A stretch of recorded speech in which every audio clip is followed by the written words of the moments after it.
Welcome to the Hunting Beast Report, a live video podcast with Dan Infalt and host Jeremy Gillespie.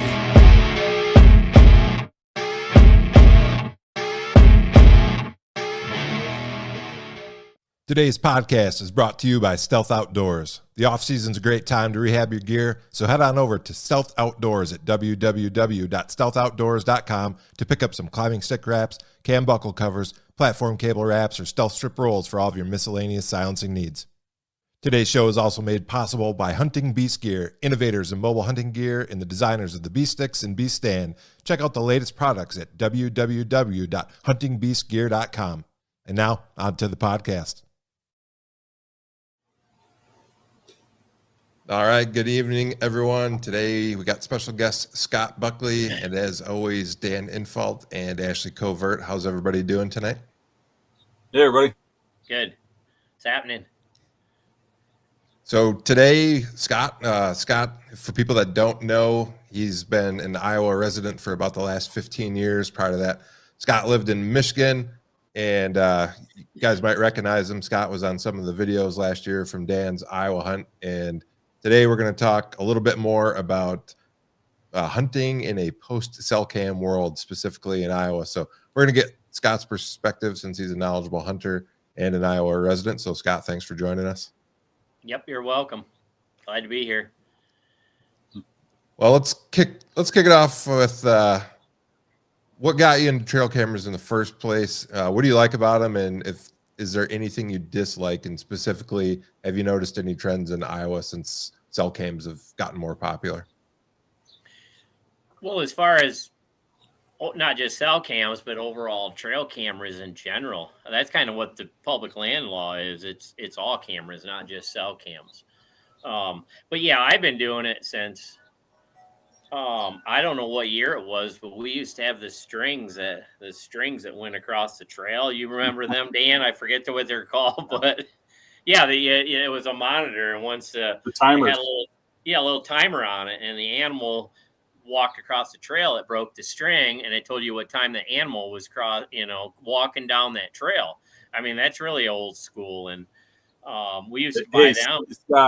Scott, yeah. Before you go into it, yeah, way back in my childhood, I made a trail camera. Not even know what a trail camera was. Yeah, by making a wooden box. My dad used to make these little toys where it was like a trick. You drop a quarter into this box and the box would blow up. It looked like an outhouse, and It said bank on it. You know what I mean? And I thought, well, if I took and I put a mouse trap like that on top of a box and a dowel pin through it to the shutter button on a camera and run a string, and the timers what taught me that. Those timers they had, because that's what they had back then, is literally what, like Scott was saying, they put a string across a trail so you get the time that a deer walked past. Yeah. Which think about that technology now, people would just laugh at it. You know, back then it was a big deal. Everybody was using it. Yeah. And I made a camera, and I actually got trail cam pictures, and people were freaking out about it. Like, how did you get a picture of a deer out there?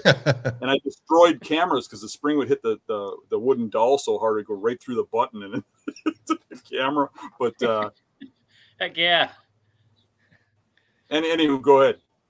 Yeah, so we used to use them way back. I don't know, in the 80s or whenever they came out. I don't remember, but and then we kind of graduated to the film canister cameras. I don't remember what they're called, cam tracker. I'm not sure, but yeah, we used to have to develop the film. That got expensive every time you went to Walmart with a roll of film, and you had like 100 does on there, maybe a yearling buck or something. But yeah, so I was always in that. The kid at Walmart would show everybody in town my pictures. Yeah, no doubt. Yeah, so I've been through a lot of years of different cameras. Everything, just technology has grown, and went from them cameras, and then went into the SD cards, and then cell cams the last few years. So I've used them all my life, and I knew, like, here in Iowa on the state lands, pretty much banned them. They say you can leave, you know, they can go out with you that day, and you know, you have to take them with you when you leave in the evening. So kind of it's a ban. I mean, who's going to set them up, you know, take them out with you and take them back. So I didn't agree with it because, you know, it's been part of my scouting and everything all my life. You know, some people argue, well, get back to woodsmanship and everything else. Well, that's always been me, you know. That's just another tool I got to, you know, help me figure out deer. And I've learned things off cameras over the years that, you know, animal habitats, not just deer, just everything in general, you know, it's helped me so much. But,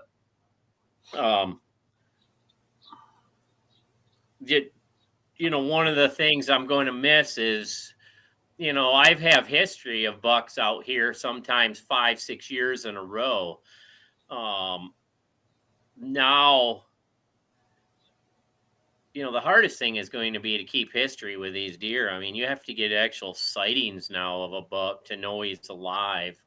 So that's going to be tough, you know, that aspect of it. I mean, a lot of times you don't even see your bucks during the year when you're hunting them. You know they're there from your cameras, you know, but the cameras kind of give you, you know, that technology that, hey, gives you, you know, I'm going to hunt this deer, you know, and I try to find the biggest deer in the area, and, you know, I'll lose that. But, you know, like everything else, I've seen rule changes and I've seen this and that, and I've learned to adapt over the years. And, you know, it's just one of them things we'll, you know, have to move forward. Like the other night, I told Cody, we got down to our farm and I said, hey, we don't have cameras in there now. We're going to have to start driving by there more before dark.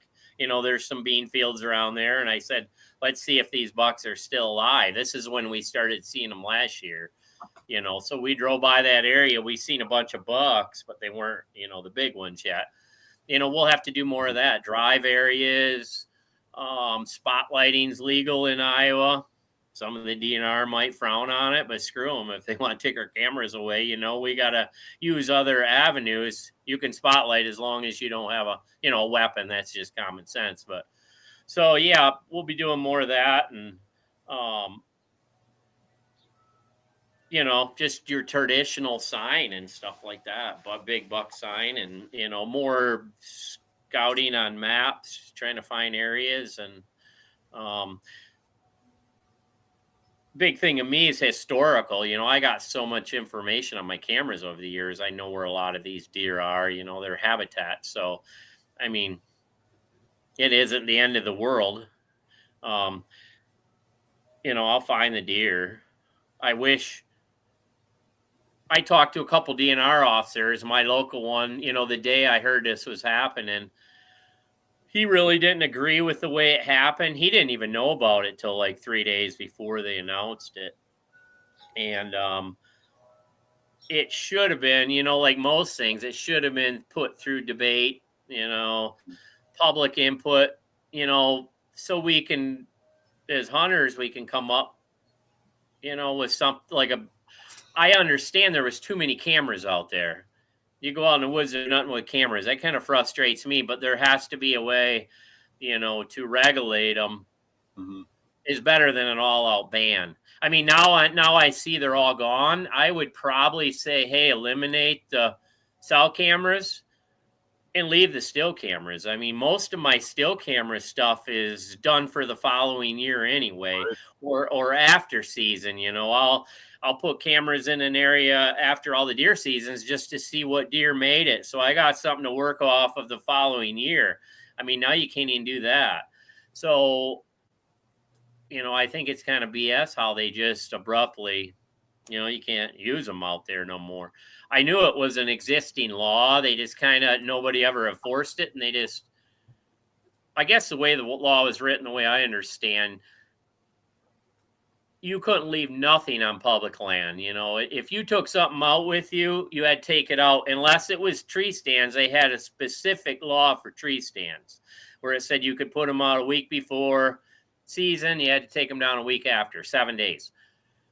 Where everything else, somewhere it was written, you know, anything you take in has to come out. Well, that camera kind of fit under that. So when they took these bills before our governor, she said, clean some of these up. So that's when they wrote it specifically. Cameras, it didn't matter if it was, a still camera or cell. Cameras, decoys, and blinds were the 3 things they specified, have to be taken out with you that night when you leave, because that's where they've had problems probably, whatever, people complaining. And blinds is not tree stands, blinds is, your pop-up blinds, probably people leaving decoys out there. So yeah, that's kind of how that law came about. But yeah, like my DNR said, it should have been, brought up for a debate before they did something like that, make some regulations on it. It would appease people a little bit better than just outright ban. One of the worst things they did in the law was to outright say you can bring one in for the day and take it out with you. Yeah. It's kind of like when they said that, they opened it up for outlaws. Yeah. Because where are you going to get caught with the camera, going in or coming out? So all they have to do is say, well, I just took it in for the day. Yeah. So, that kind of bites, because guys like me and you are going to follow the laws. And when we do, those people we're going to run into those cameras everywhere. And the wardens don't have time to deal with those. But we believe in the laws and the reasons for the laws, so we're going to follow them. And it just sucks for you. But there's got to be some positives about cameras going away to some degree, because I know you're old school. You come from the same place I come from, where you grew up with no cameras and learned how to scout. I mean, one thing I can think of is if you get a world-class deer in your area, I mean, really world-class, you no longer have the odds you used to get it, because everybody knows about it. And they put so much pressure on it, it makes it hard to kill. And another thing was that the cameras seem to make it easier for those people to find your hot spots. Wouldn't you think? Yeah. I've had people pick me up on camera and stuff like that before, and their response is, we got Buckley on camera, we know there's something around here. Famous for all the wrong reasons. When I was down by you, I got a couple of messages from people like, hey, I got you on my cam. Is this you? Could you please leave that area alone? I'm hunting there. It's like, come on. Yeah, no doubt. That kind of sucked, but yeah, that's the problem. Some people come too territorial, they place some cameras and think it's their area, same as tree stands. They set up tree stands and think they own the area, but good positives. I mean, if you look at the positive, I think a lot of these yahoos or whatever you want to call them, just hunters that they don't have no woodsmanship. They don't know nothing. I mean, some are young kids that they want to learn, but then you got other ones that, they just go place cameras all over and don't have a clue. Those are the kind of ones that hurt us, because they just don't have a clue. But I think it's going to weed out some of them guys. They don't know how to hunt except for a camera. So they have no clue. They put a camera out and they just expect, and I don't know what the percentage is. I don't know if it'd be half of them out there or a third of them. But I think a lot of people are, might thin people out on public land. I mean, that's, we are getting kind of too many in some areas. And like you said, a friend of mine out here, he's a pretty well-known guy that hunts public land, and he probably don't mind me mentioning it, but Rod White, he put something on social media the other day. He's glad the cameras are gone. I mean, I don't, I got pros and cons of the deal, but he's glad because he would get picked up on camera, and then everybody wants to follow him around because he's a well-known guy and kills big ones on public. But that happens. I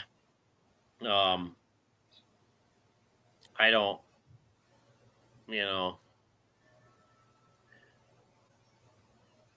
Well, Scott, you talked about it a little bit, but what's your plan going forward? You talked about doing some more glassing, doing some more spotlighting. Anything else you're going to change? As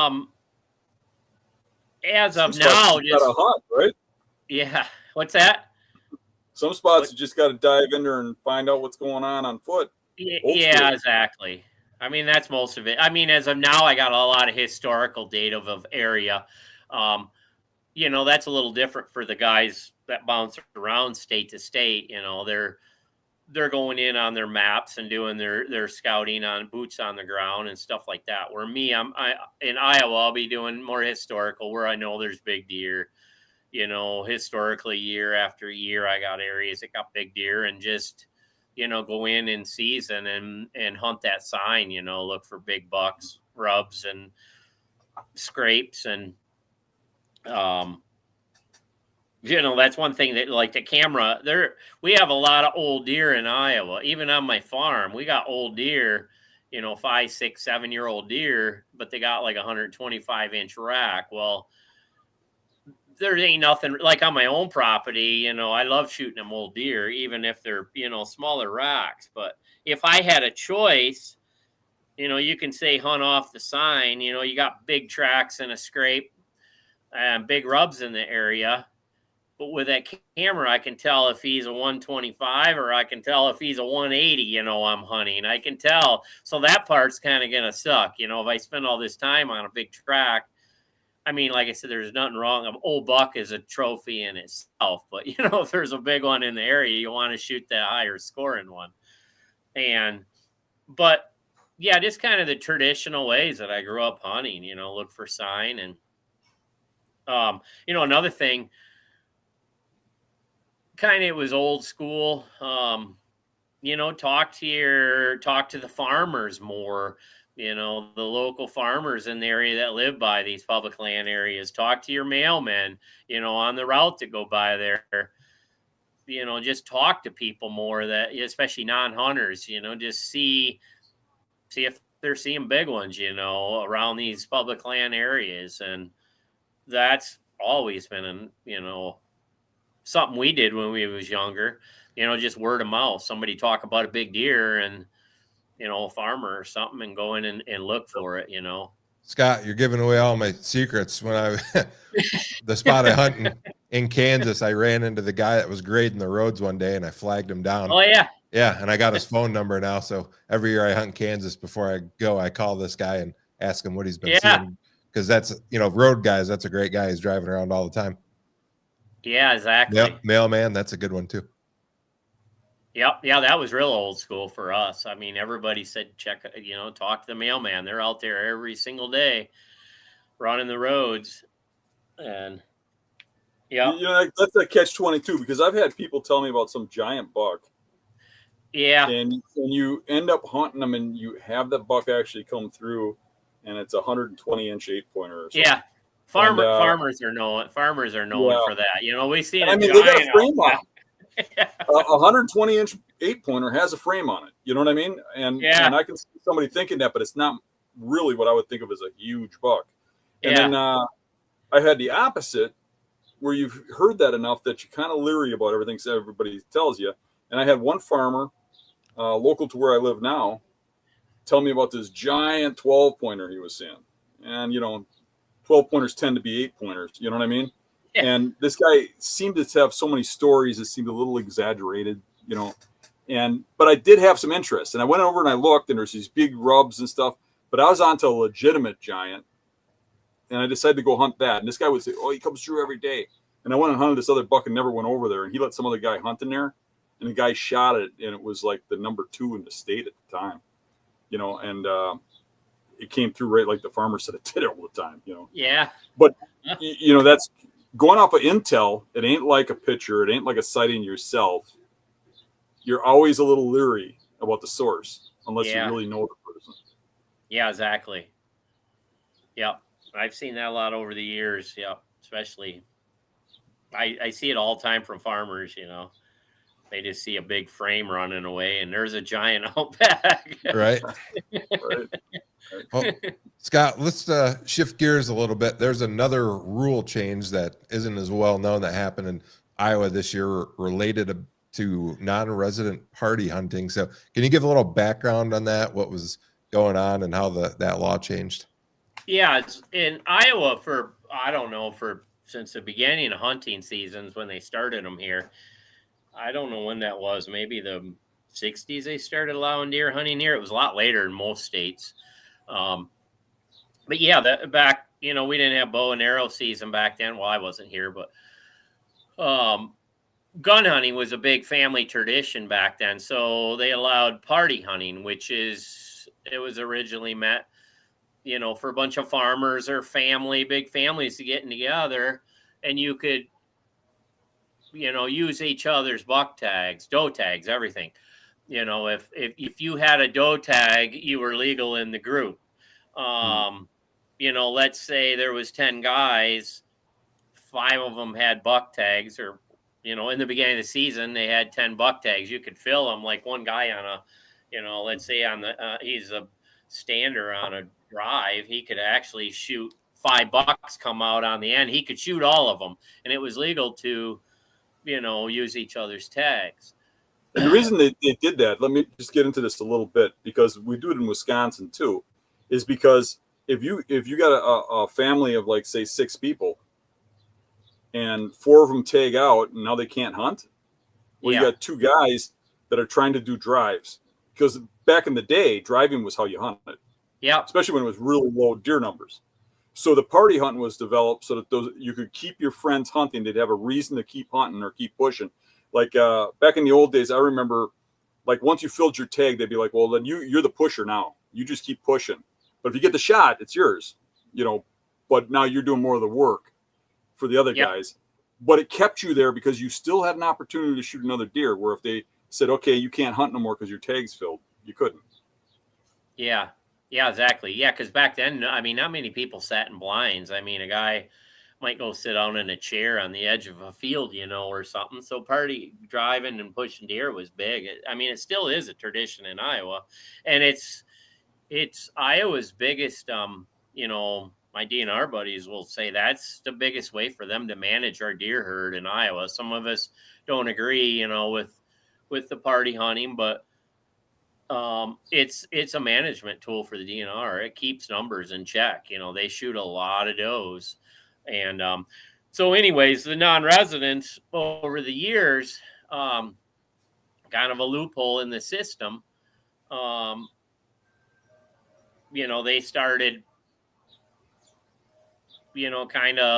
friends, family, whatever, they would apply for the tags, or let's say, they had a friend in Iowa that got the buck tag, and they would invite, as long as you could buy a doe tag if you're non-resident over the counter. Well, they could come out legally hunt, with the residents, or like I said, like if it's like out of state people, like if their wives or dads or brothers applied, as long as they went with them on the hunt, they could, shoot the buck tag. So yeah, we could have 20 buddies all apply.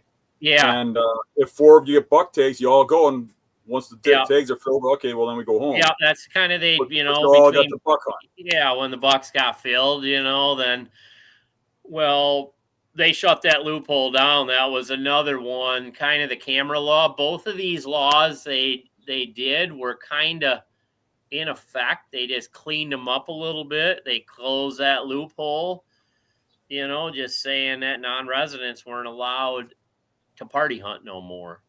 So the thing is, they can still buy doe tags and they can still come. Yeah, but they can't. They can't party hunt, or they can't hunt as a group. They can't do drives. Yeah, they can't.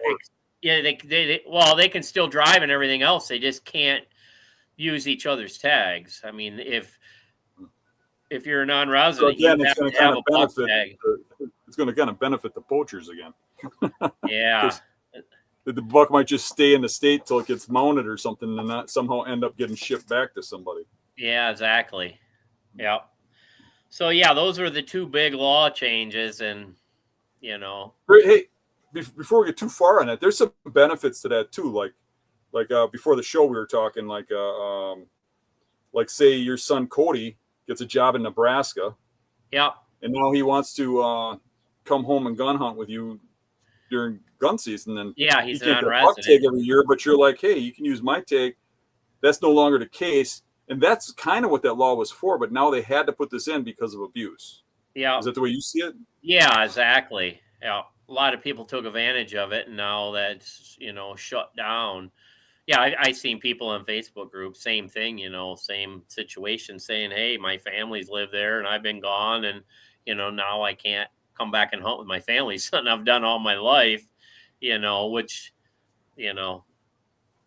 it hurts different people, just like to agree with it or not agree with it. It hurts some people, just like the trail cams. Some people for it, some against. I'm kind of more. I wish there would have been regulations on the cameras, of course, because I can see them as a useful tool. But there is too many out there. But yeah, it's like everything else. Just move on, move forward. A friend of mine was talking to another DNR. He was texting me earlier, and he said he talked to a DNR just south of me. I know him too, and he was saying, he asked. The officer, is this law here to stay? He said, well, enough people gripe and complain about it, you never know. And mine said the same thing, contact Department of the part that makes the laws, Department National Resources Committee, I think it is. If enough people complain here in Iowa, you know what it is, Scott. You need an organized group if you're going to do something like that. Yeah, I talked to. Everybody's got to get together, assembled. Yeah, and go at it at once and talk to I'm media not that good at that. When it first happened, I text some of my bigger name people I knew that were public land guy, Aaron for one, from Hunting Public, and I was hoping to get some of these guys on board and get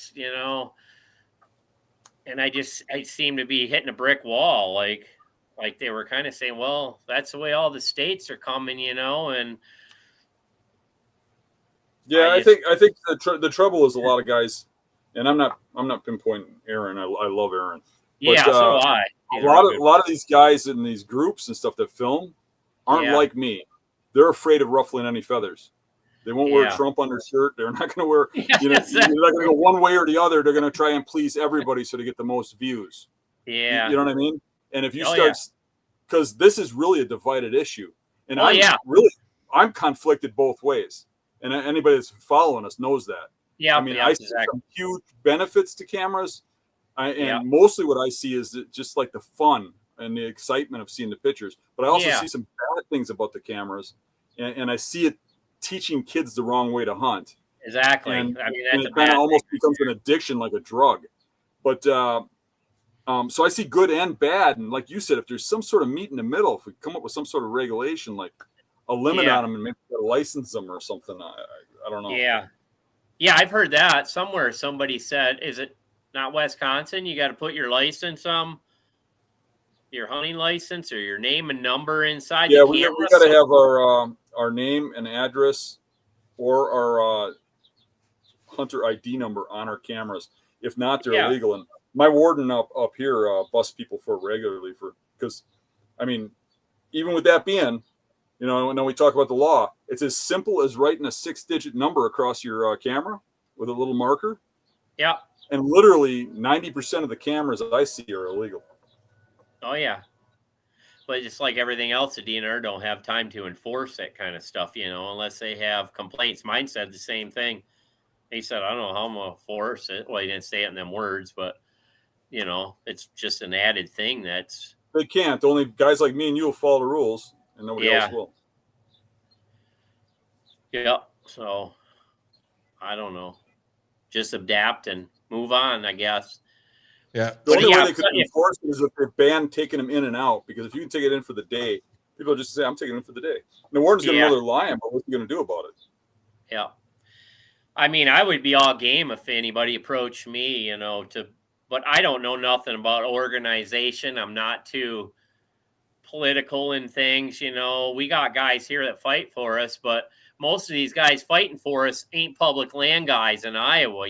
They're more for laws in Iowa and keep Iowa a big buck state, but I don't see them fighting as much, if this was a private land issue and cameras were banned, I would see these guys probably going berserk, but since it's public land, these big political guys,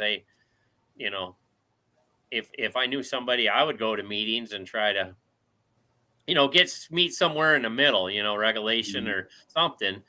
Even if it was banned cell cams and just allow the still cameras, so I can get that intel, see what deer are in the area, intel for the following year, things like that, cell cams kind of, you can say,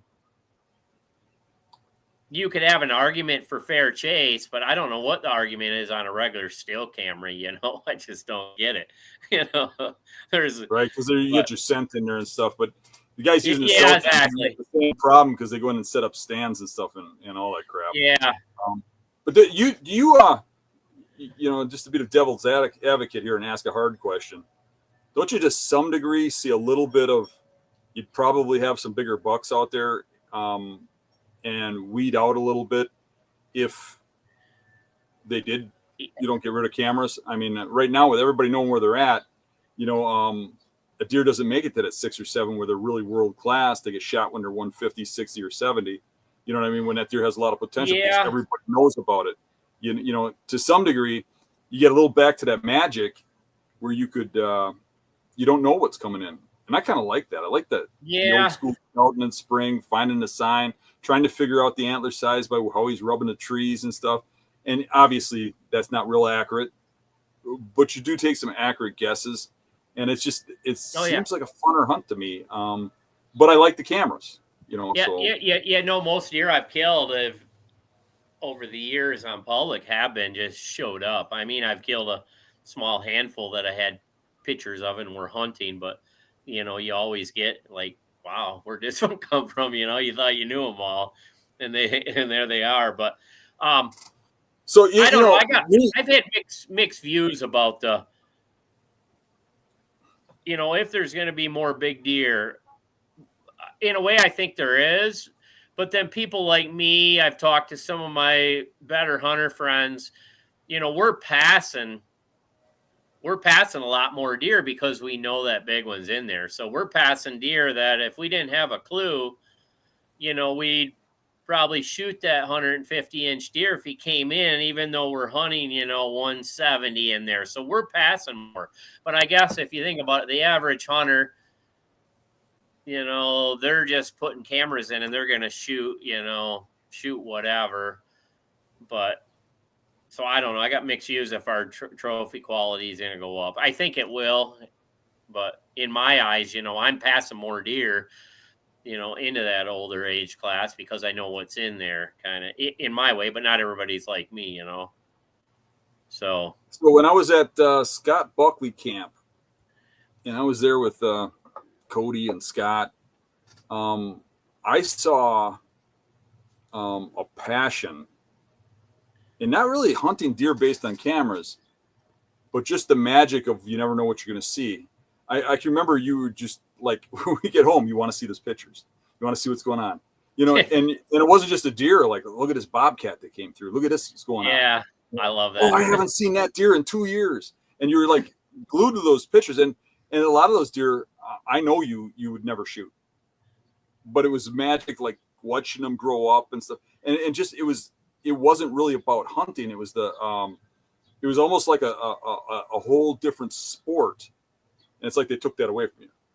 Yeah. Am I right that's there? kind of why I've got really mixed views on it. I've really enjoyed it over the years, just learning deer. And I learned deer without a camera, but just you get into their life watching them, you can see everything they do. You can see how they work scrapes. You can see what direction they come from. It's just kind of cool. You can see bucks fighting on camera. You just see stuff on camera that makes the whole picture come alive, That's why I always tell like my son and stuff, I'm not looking through them camera cards like, oh, there's a big buck. So many young hunters, they're just looking at that big buck picture. I'm looking at the whole story, I'm looking at, and not just that year, the whole story, where this buck's coming from, what time of day, what wind direction, whether it's an hour before dark or, and then, history year after year, I'm creating a whole story out of these deer, and I'm going to, I can still do that on my private piece, but,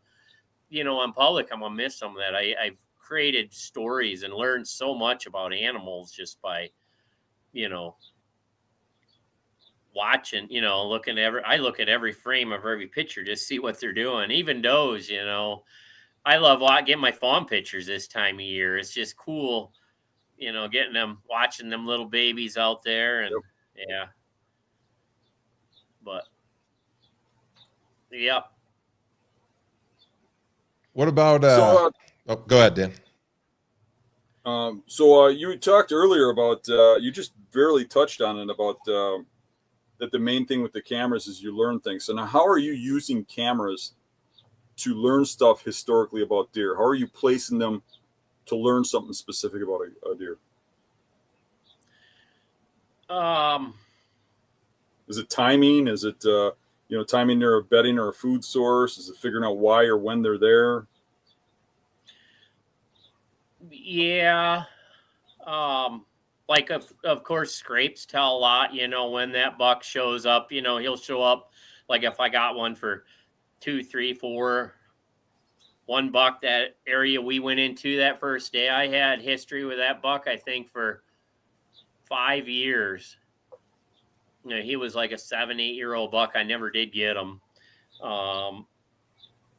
Just, I can tell, when they show up, whether it be September, October, when they show up on that camera, you can tell, they'll show up in the same areas, not every buck and not every year, but usually it's pretty close. Within a few days, they'll show up. If I got a picture of them October 10th, in an oak grove or something, if he's alive, he's probably going to be back in that same spot, the following year. And you pick up on that, year after year.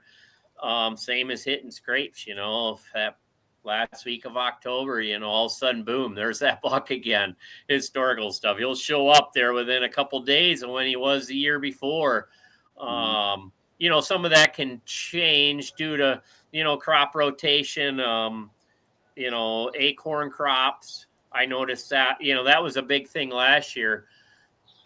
A lot of historical stuff went out the window in some of my big forest areas I was hunting because we had such a bad drought. The deer just weren't, especially in the higher elevations. They weren't, the acorns were, it was a lower year in some of them areas.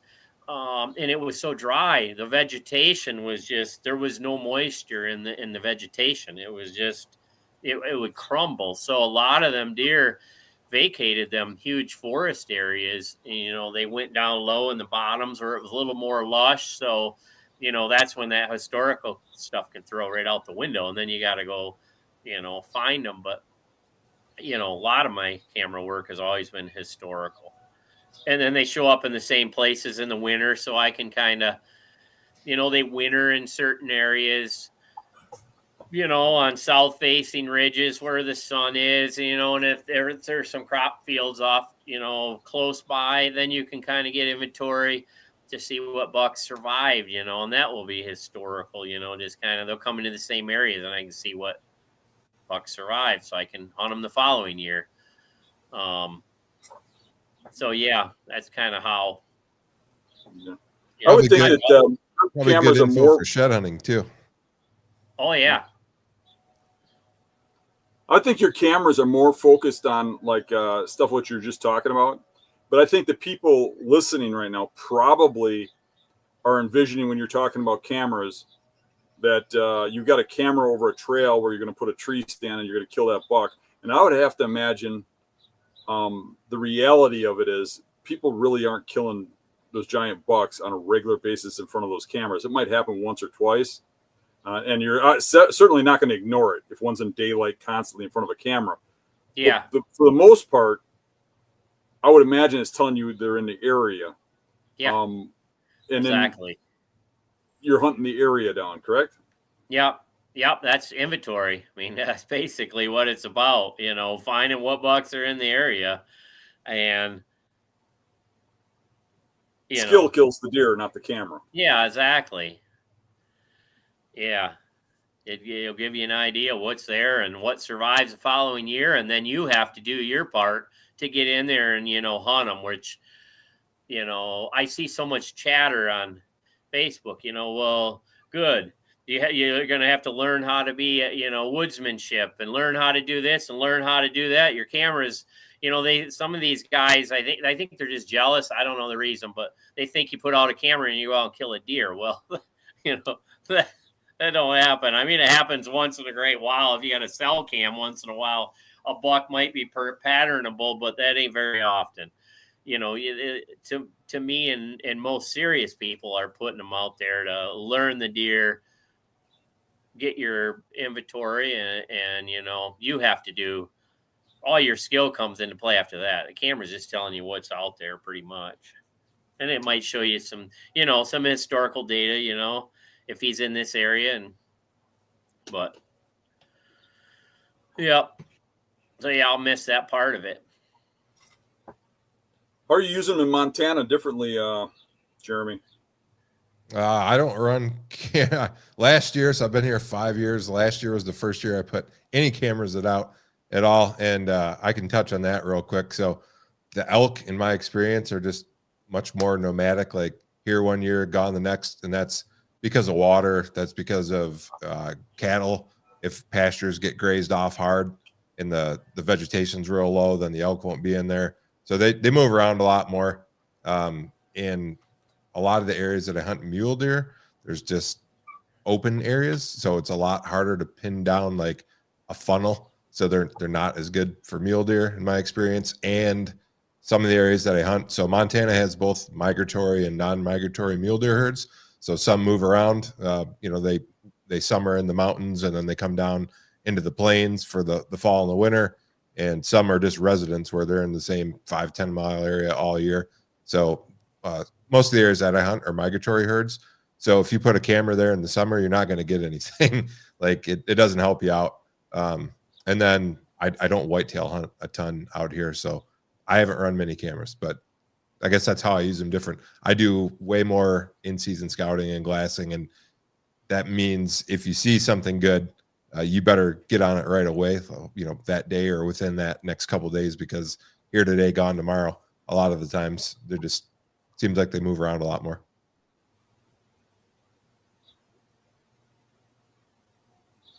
But with all that said, I am going to try to run a few more this year, just because last year was the first year since I moved here, and I upped my standards too. But last year was the first year I didn't tag a buck, but I saw probably 10 deer in the 120 to 140 range, solid bucks, just not what I was looking for. So I kept passing it, hoping to find a bigger one, and I never did. So that's how that goes sometimes. Your season opens really early there, don't it? Yeah, first Saturday in September. Bow season goes for 6 weeks. Then there's a week off. Well, it's actually Monday through Friday. And then the rifle season actually opens early compared to most states. So it's usually like the second to last weekend in October.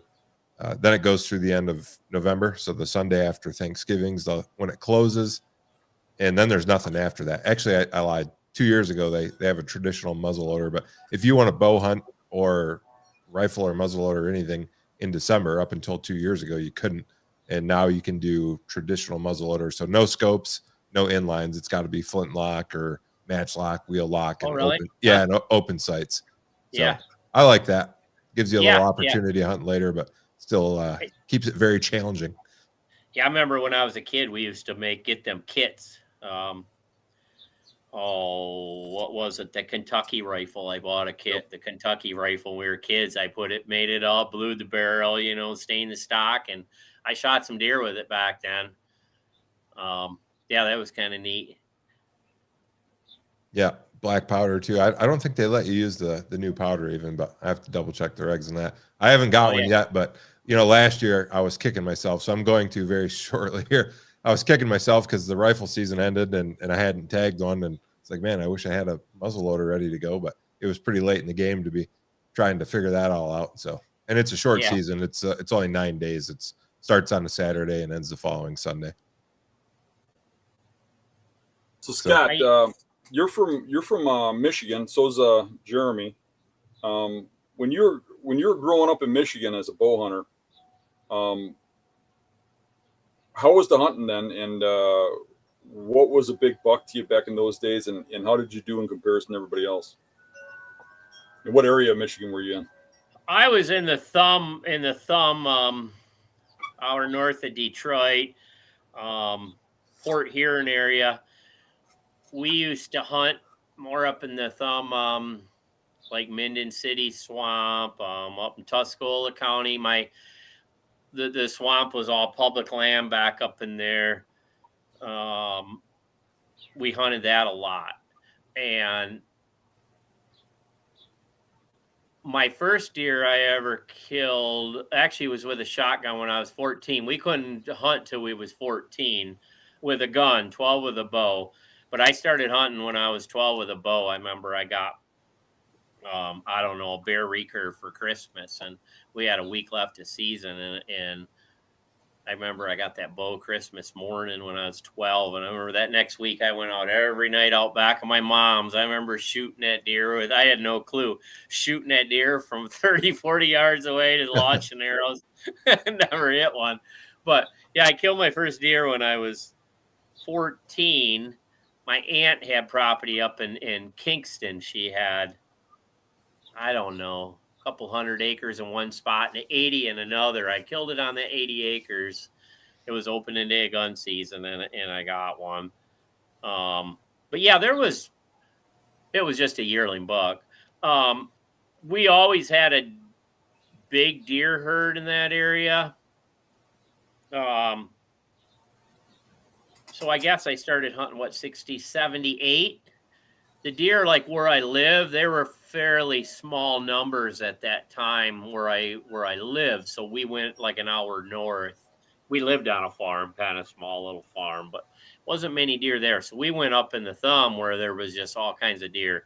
And, I started killing does, bucks. But anyways, a trophy buck in our area up till was a 2.5-year-old 100-inch deer.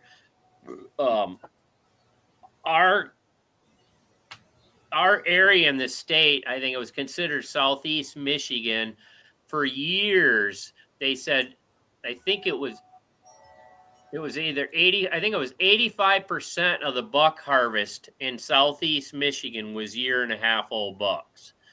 85% for years. I mean, up till about time I left, maybe 15 years ago, maybe 20 years ago, it started improving a hair. So if you got a 2.5-inch deer, 2.5-year-old deer, you were in the top 15%, and, I got my share of them, not every year, but I got one here and there. And, I never did shoot a 3-year-old deer while I was there. But, before I moved, I kind of didn't do a lot of hunting. I started traveling. That's when I was doing different states, 10 years before I moved to Iowa. So, I've been here 15 years, 25 years ago. That's when I started going to Ohio and Kansas and, in the mid 90s, just everywhere, Nebraska, everywhere else hunting, because we just didn't have the deer around our area, And if you could kill a 2-year-old in Michigan, you could kill a 4-year-old in Kansas or Nebraska. Exactly. They say a lot of, especially being in Iowa, they say some of the better hunters are people that came from these, states, Michigan, Pennsylvania, Wisconsin, that, they bust their ass just to, shoot a 2-year-old deer, because we didn't have no big deer. Some of these trophy states, these people grew up spoiled, they didn't. I still meet them today. They're spoiled, some of them. I mean, there's a lot of serious guys I know. Don't get me wrong, but some of them, they take it for advantage. And it's getting to be that way in Montana. You're hearing more and more residents complain because, 60s through the late 80s, mid 90s, you could drive around and shoot a 150 out of your truck, like pretty regular. And that sounds crazy to say that, but there was just a lot more deer and a lot less hunters. So that was the case. And now these guys complain a lot. There's still good deer, but the numbers have gotten bad, especially the last couple of years. Because why? I always wondered. I mean, I grew up watching, the Weddells and Bushmen and Realtree. I mean, they on the Milk River. There were like hundreds of deer and just bucks everywhere. I know EHD wiped them out in what, early 2000s or late 90s, but you just don't hear much of it. What, they just never made a recovery, or is it hunting pressure, or what? I mean, they don't have the deer numbers like they did back then, right? No, not even close. EHD was the big one, but I just read an article recently. So Milk River, where you're talking about, Montana's broken down into 7 regions, and that's Region 6. Region 6 last year, 54% of the deer harvest was non-resident hunters.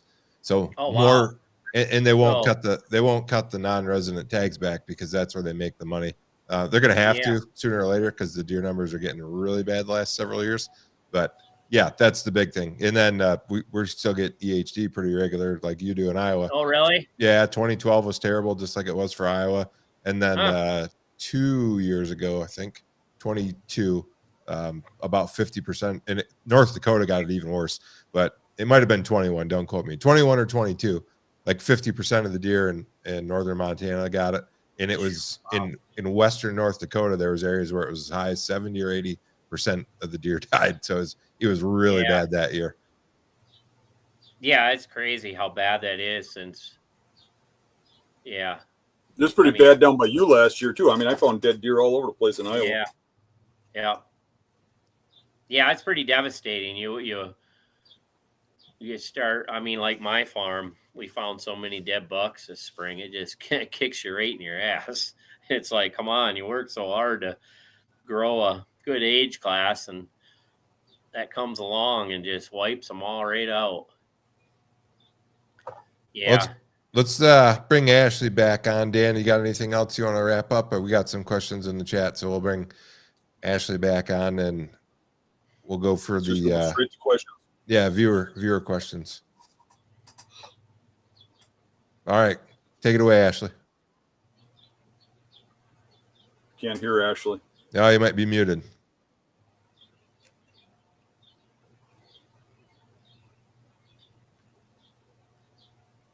How about now?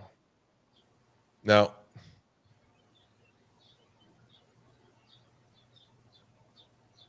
Well, I think Ashley's going to rejoin. We can't hear her yet, but I'll look through. Let's see what we got here.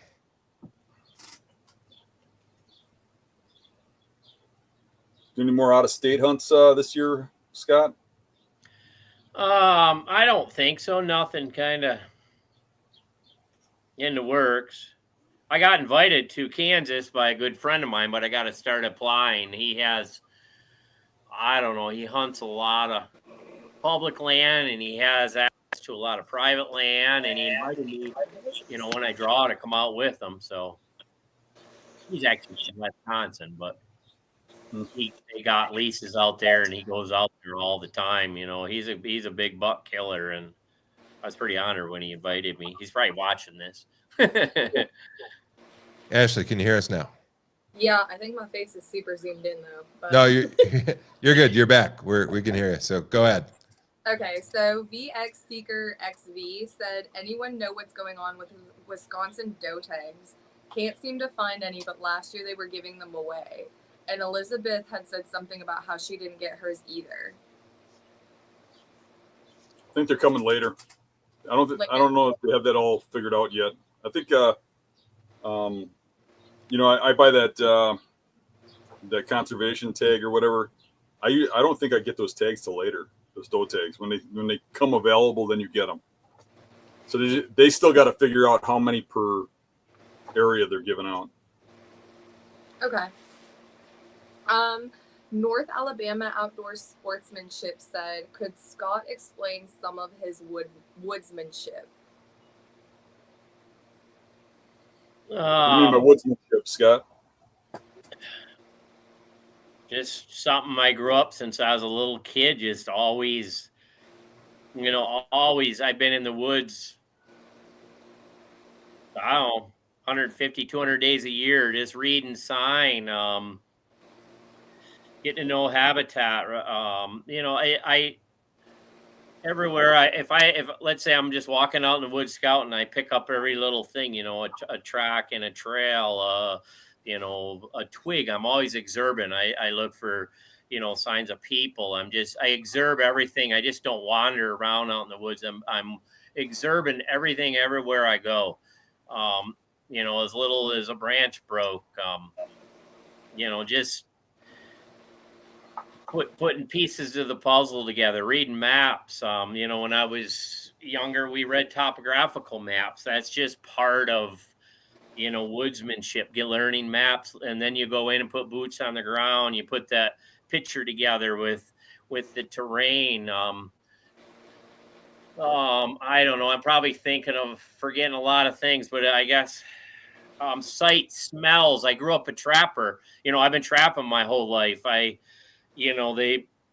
I've learned everything about, you could call that woodsmanship, learning every little thing about not just deer, but every little animal out there, from a muskrat to a raccoon, a coyote. I've trapped, I bet you I'm close to 400 coyotes I've trapped, in my lifetime. And I learned their sign.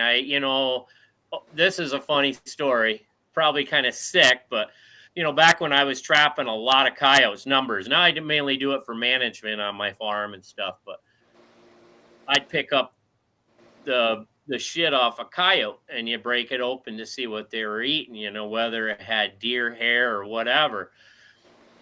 Well, this one time I was kind of by a parking lot. I broke it open and I see chunks of corn in it, and I started looking around. I think it was human shit. Right in a parking lot. I said, this ain't right. Because I was just used to picking it up, cracking it, just see what the animal had been eating, Buyer beware. Yeah. Smells like peanut butter. Yeah, no doubt. I was talking about that. But yeah, that's part of my wisdom. It's just learning the animal, especially, just everything, what they eat, take for instance, like otter, a lot of people, otter and bobcats, I think they're the only two animals they call it a toilet. They'll poop in the same spots all the time. And an otter, you can tell if you got otter in your pond, if you see a bunch of scat there and it's got fish scales, or if you smell it, it's fishy. And you got an otter, you just learn. Just spend time. I say the way to pick up on it is just spend time in the woods, as much time as you can spend out there and observe, just don't wander. Observe every little detail, you can just stick to a deer, but if you learn every animal in that woods, you learn every animal out there, you'll enjoy what you do. It's from a deer standpoint, when I was down by Scott, I was studying maps for a vast area. I looked at the whole area in that portion of Iowa where I could hunt on my permit. And I have a lot of regard for Scott because I know his abilities. And, looking at the maps, I would say, hey, Scott, I'm looking at this area here. And every area I picked out, no matter how remote, no matter what property, he's been there and knows about it. And he even knew about what deer were in the area. It's crazy. Scott is really in tune with the animals and the wildlife. And I think a lot of the woodsmanship too, that you didn't really mention is, me and you both were looking at the terrain, the shape of the land, the openings in the trees and stuff, and figuring out where the deer are, as far as the deer are concerned, and I think that gets more into what that guy was looking for probably. But a lot of it has to do with the terrain, the shape of the terrain, the hard access for the how you get back there, if people know about the accesses, if you can get across private land to the public, all kinds of crazy stuff. Yeah, I've done a lot of that. To get permission, to on private land to cut into some really good public land pieces that have no access, or I'm thinking one, for instance, that me and you went into that first time. I had permission from an old farmer there for years until he moved, and then I lost it. You have to come in from the north side and walk a mile going through all that good habitat, when I used to cut right in from the west side, and I used to eliminate all that, going right up through the gut of it. I mean, it was so nice. That's definitely, if you can get permission on private land like that, it sure saves a lot of time and spooking deer. All right, are we ready for the next question, guys? Yeah. We've got Farrell, and it says, how do you think this ban will affect hunter confidence? What do you think, Scott? Kind of like I said earlier, I think some of the younger guys, and there's a lot of good younger guys, don't get me wrong, but some of the guys that don't have that woodsmanship don't know. They've only learned off a camera. They want to enjoy hunting, and they enjoy getting out there, but they've relied on that camera so much, they don't know no other way to do it. And I think they're going to lose focus because they don't know what's there. You They're going to lose focus, or they're going to learn how to hunt. Yeah, exactly. And I think some of them guys are probably going to give up, or I don't know. I think some of them are going to get better though too. It's kind of they will force them. I know people I know a guy who I don't want to name him, but really thought he was a good hunter. And he had this little property that his family owned that he had all to himself.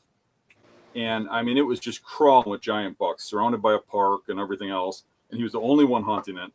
And every year he'd shoot a deer over 150 class. And he had 4 stands he rotated through, and really only hunted 2 of them most of the time.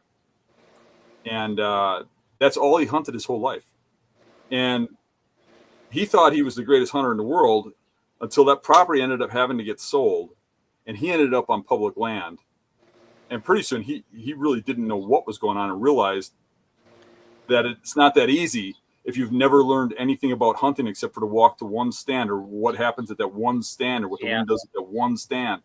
And then he had to learn hunting all over again. But now, after years of doing that, he says it benefited him greatly because it forced him to learn how to hunt. He wasn't really hunting. He wasn't really a hunter. He was a killer. Yeah. And I think in the same regards, with these trail cameras in this band, you're going to see these guys either do exactly what Scott said, fall apart and just give up on it, or they're going to learn how to hunt. They're going to actually go out and learn how to read sign and hunt. I mean, and the people I'm talking about aren't just the guys that use cameras to learn a deer's in the area and stuff. It's the guys that think a camera is a spot. That's a hunting spot. And you put a camera there, that's your spot. And then you put a camera here, and that's your spot. And we know who those are because, like you saw, Scott, I'm walking around getting texts from people saying that's my spot. You know what I mean? It's like, what do you mean? It's your spot. It's public land. You know what I mean? But they think because they're getting pictures of a buck there, that's their spot. That's where they're going to kill their deer. And they put all their eggs in that basket. And if they're not having success, what they do, and this is the problem we have and why they want to ban cameras, is when they don't have success and they want success, they think, okay, I buy 5 more cameras, buy 5 more cameras, buy 5 more cameras. And I know young guys that are using more than 100 cameras each, 100 cell cameras. And they think that they're a better hunter by having more cameras because they have more spots. Yeah. And what they do is they just tie up that whole woods for everybody else, because there might be 200 people using one public property. Yeah. If every one of those guys put out 100 cameras, think what it would be like. Those are the type of people that do that we benefit by them with this law. And I hope that they don't quit hunting. I hope they learn how to hunt. Yeah. All right, so we have one from Jimbo Slice, and he said, what's the furthest you guys confirmed a single buck to have traveled? Scott? The biggest deer I ever hunted, I mean, I'm sure there's one that's traveled a lot more, but the biggest deer I ever hunted was in 2018. He was a couple of my good buddies are Pope and Young scorer, Boone and Crockett scorer, and he was guessing 240. Some of my other friends 230. But anyway, he was a giant buck, and I had him on camera on one public land piece, August, September. I didn't know nothing of him. That was the first I knew of this buck, so I didn't have much history with him. But I was getting him through, I think maybe it was the end of September. I don't know if I had an October picture or not. I think he vacated that area. Well, I couldn't figure out where he went. I pulled cameras on a public land piece, probably 3 to 4 miles as the crow flies, in November, and I had him on that camera on a scrape, and then I started hearing from people in the neighborhood that they seen him over there. So that was, he had a summer area, went probably 3-4 miles, and I've had 2 or 3 other bucks. There's a buck right now in my neighborhood where my farm is. He's got some white on him. He was a 2-year-old, and you could probably call him a piebald. He's got some white like across his shoulder, kind of speckled, and he was a 2-year-old. And I had pictures of him in the summer. And then my neighbor, I bet he's 4 miles across there too. He had pictures of him in the rut. He disappeared from my property in October, and then he came back in like first week of December. He was gone that October, November period. And yeah, I seen him, in fact, for the first time. Had some pictures of him, but yeah, and that was 4 miles. He traveled across. He was rutting 4 miles away. But I've heard stories of bucks going 10, 12 miles, but to me, 3-4 miles is a pretty good hike for a buck, I would guess, and that's in farm country. I'm sure in big forest country, probably up forest areas, I'm sure they travel a hell of a lot more for food or whatever, but I tracked a liver hit deer 5 miles once, found him dead 5 miles from where I shot him. And I've had deer, like you said, about 5 miles away, winter versus summer places. Yeah. Not every deer, there's a few of them. But I have seen radio color studies that are more accurate than me and you and probably see things better. Yeah. And one that comes to mind that we ripped apart on this show, they had one deer that was, I think it was 18 miles, and it would summer there and come all the way back. And it was uncanny that it would end up in the same bedding areas at the same time of the years, year after year. And end up, and it was actually, that deer was not only going 18 miles, it was swimming across the Mississippi River. Yeah, I think I've heard about that one. I was just thinking about that while you were talking about that. That was wasn't Bronson Strickland, was it? Yeah, somebody did a study. Yeah, I used to go across the Mississippi every year, swim across there and come back, Yep, that's the deer I was talking about, Yeah, that's crazy. Yeah, well. And yet you could hunt them in the one spot on a certain date, like you hit that week right, and if it's the day he's there, like you say with those trail cameras, it was uncanny how we'd get a picture of a buck. He'd show up for 2 or 3 days and disappear, and you leave that camera there and you think he's gone, and the next year, to the day, he's on that camera for 2 or 3 days, and he's gone, and the next year he's there 2 or 3 days, and you start to learn that that's really a hit or miss thing, that the exact days you're there can really be timed. And that's what I started figuring out with the bedding areas with trail cameras, is that they're only there for like a 2-week period. And then in that 2-week period, they're only there, 3 or 4 days. And you got to hit it right there in that 2-week period.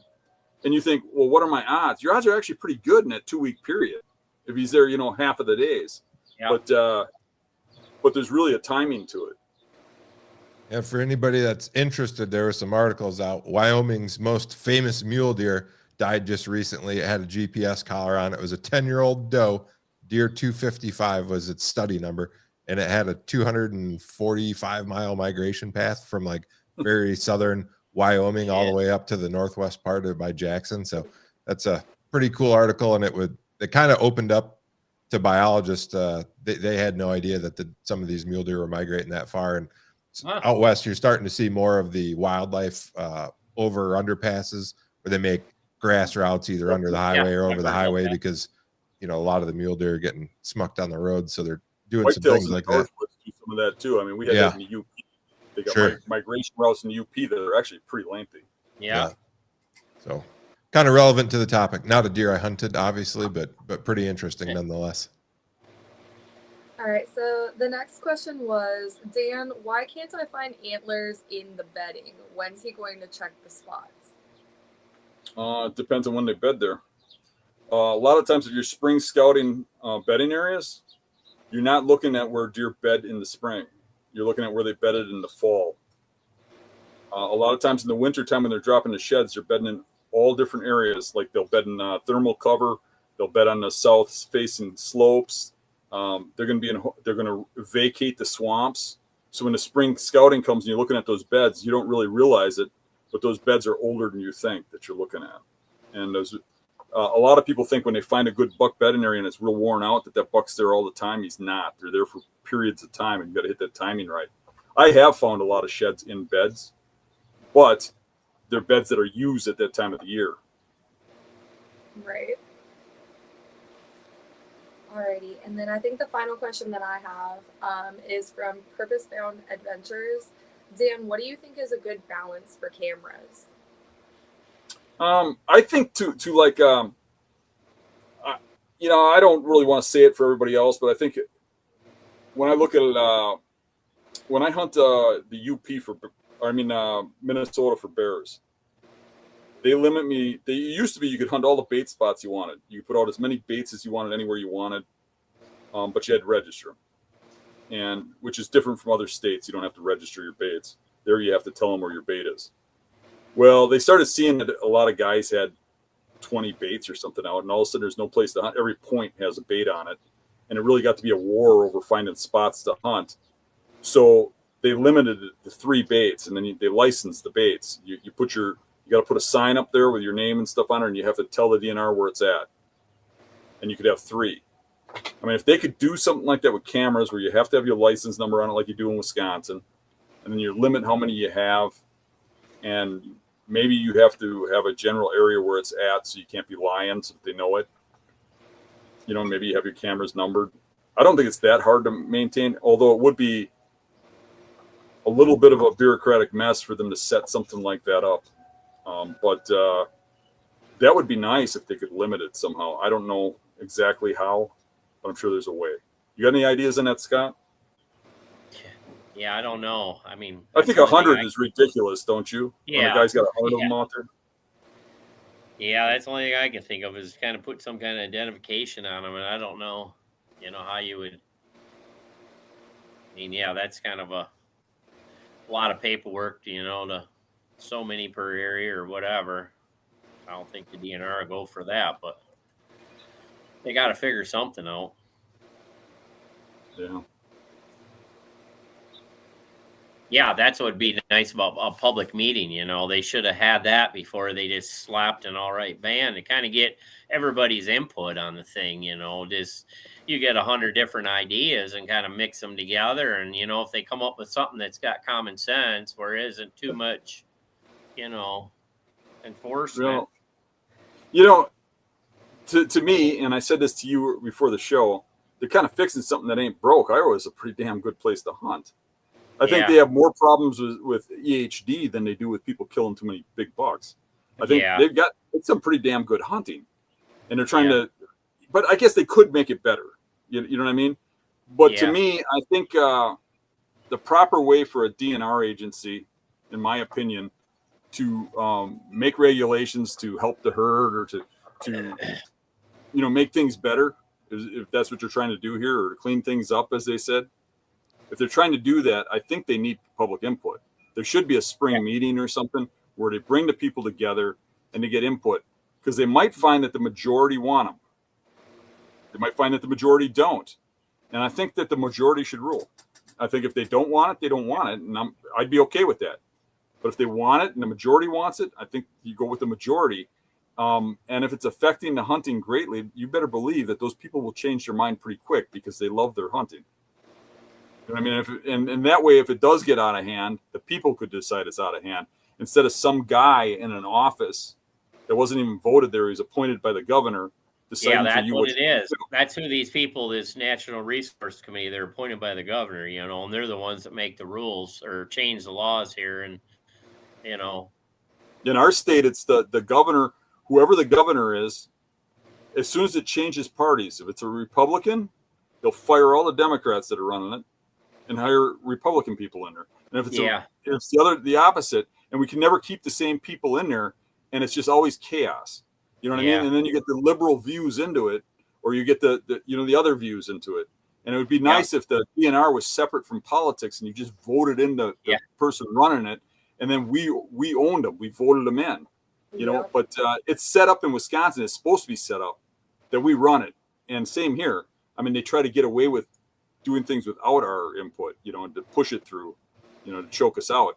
And I don't mind if they ban or they don't ban cameras or whatever, but I think that it is up to the people, not the DNR.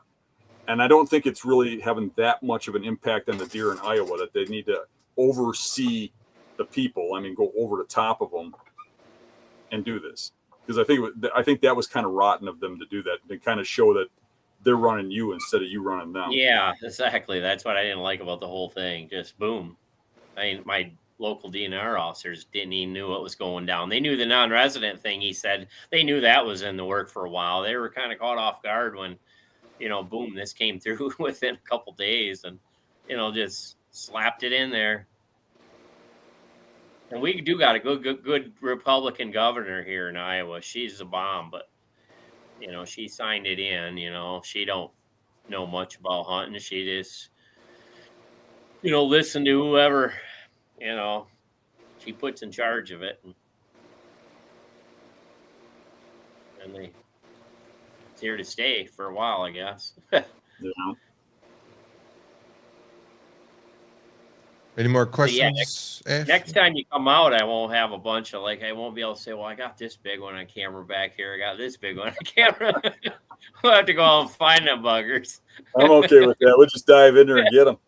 Oh, yeah. Old school. I don't have any more questions, but I was just going to do a shout out to the members. Tony, Zeke Outdoors, Tim Crane, Steve, Tim Heath, Public Land Menace, Elizabeth, and Nolan. Thank you guys for watching. That was my main last thing that I had left to do. Perfect. Well, Dan, I'll turn it over to you if you got anything you want to close with. Before we do that, Scott, really appreciate you jumping on and sharing your wisdom and your opinions on this cell cam thing. So thank you. Yeah, no problem. I enjoyed it. Always a great time when we get Scott on. Scott's got a vast knowledge of whitetails, and he's a fun guy, good friend. He's always got entertaining things to talk about. Really appreciate you jumping on short notice, Scott, and really appreciate Ashley coming on and helping us with all the questions and stuff. It's really been appreciated. It stops me and Jeremy from staring at questions while we're trying to talk and answer questions. It's really helping us flow better. All right. Well, we'll wrap it up there. Appreciate everyone tuning in, and we'll be back next Tuesday, 7 Central. Catch everybody then. Sounds good. See ya.